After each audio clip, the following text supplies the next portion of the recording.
আমি এবারে প্রথমেই সিসিটিভি ফুটেজটা দেখাতে চাই, যেটাতে দেখা যাচ্ছে যে টাকাটা চুরি করেছে।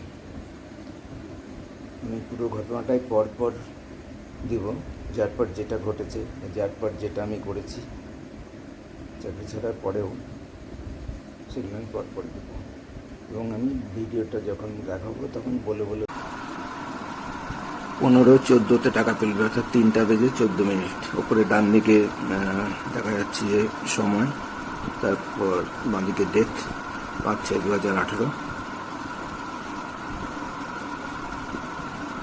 এই ছেলেটা সেদিন ওর সঙ্গে হিসাবে এসেছিল, ওকে কাউন্টার পার্টটা দিয়েছি।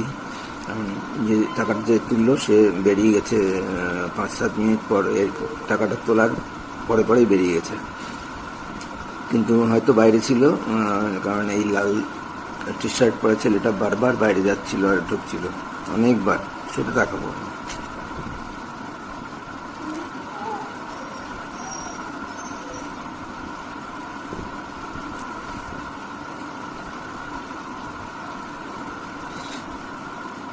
এই টাকাটা চুরি করলো সে, কিন্তু পরে কখনো আর আসেনি। প্রথম দিন দেখা হয়েছিল, এসেছিল এবং সে বুকটুক চাপড়ে বলেছিল আমাকে কেউ কিছু করতে পারবে না।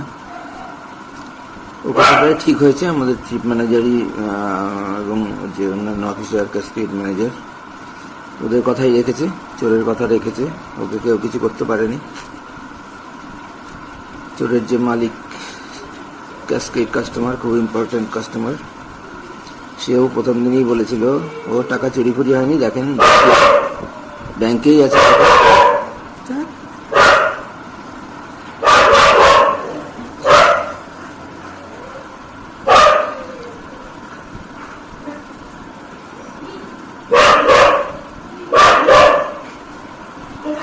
চুরি টুরি হয়নি, ব্যাংকেই আছে দেখেন।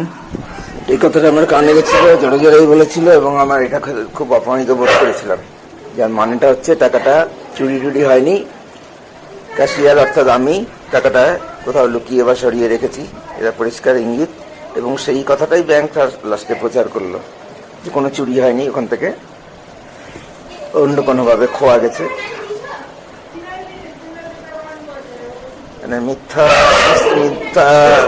কথা বলে আমাকে এত অপদস্থ, যেখানে আমি সারা জীবনে কখনোই অপমানিত হওয়ার মতো কোনো কাজ করিনি এবং করেও নি কেউ।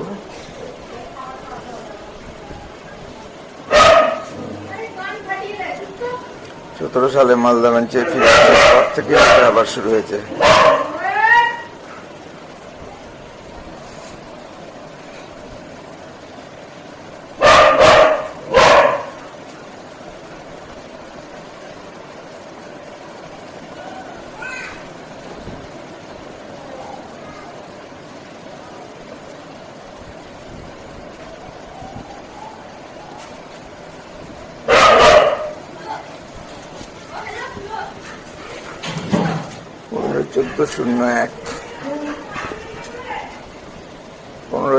অর্থাৎ 3টা 14-তে ঠিক ডানারটা উঠিয়ে টাকাটা তুলে নিয়েছে।